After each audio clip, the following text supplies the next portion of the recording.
Some friends like to get together to play frisbee in a city park, but then they were told they needed permits that would cost thousands to play. Eager to get back in the game, they turned to Help Me Howard with Patrick Fraser.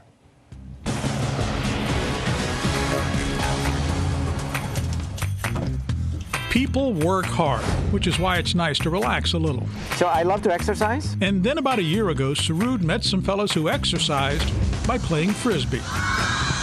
They invited me to join their little pickup group. Every week or two, they text each other and get together at Armbruster Park in Coconut Grove.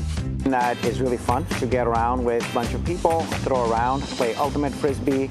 A lot of fun, till it wasn't. We get approached by the manager from the parks at Armbruster.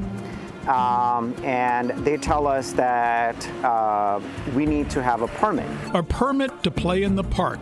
Sarud explained they're no different than kids playing on the basketball court. We're not an organization. We don't charge any member to play.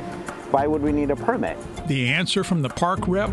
Because we had more than 10 people, they deemed us as an organization and we needed a permit. Sarud explained that only 8 people play the frisbee game at a time, below their 10-player limit, and they only use a small part of the field.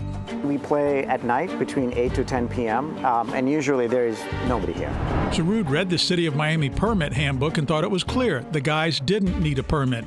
But he went ahead and asked about the cost of one. To have an event one time would require around somewhere between $80 to $100 something. Sarud was told the $80 permit fee was only good for 2 hours, meaning if they played once a week, it'd be $4,160 a year to play frisbee. And you paid for this park with your taxes. Correct. But you can't use this park. Correct. Well, you can for $4,100 and something. Correct. All we want to do is just get together, have fun, play, relax. Cities and counties encourage residents to use the park, but can they block them in this case, Howard? Miami has a right to control their parks, but I never heard of a city who thought it was a problem for 8 people to play frisbee. In this case, their own rules say the players do not need a permit because it's less than 10 people.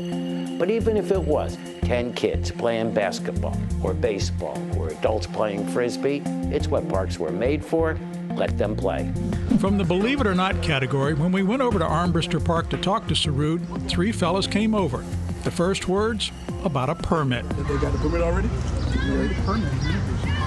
He took his phone call and they walked away. I contacted the City of Miami about the frisbee players having to have a permit. A spokesperson wrote, "The purpose of our rules is to prevent organizations from exploiting public spaces for profit." Then the good news for Sarud and his friends. It is not mandated to have a permit for this size group, and we encourage them to continue to use our wonderful parks.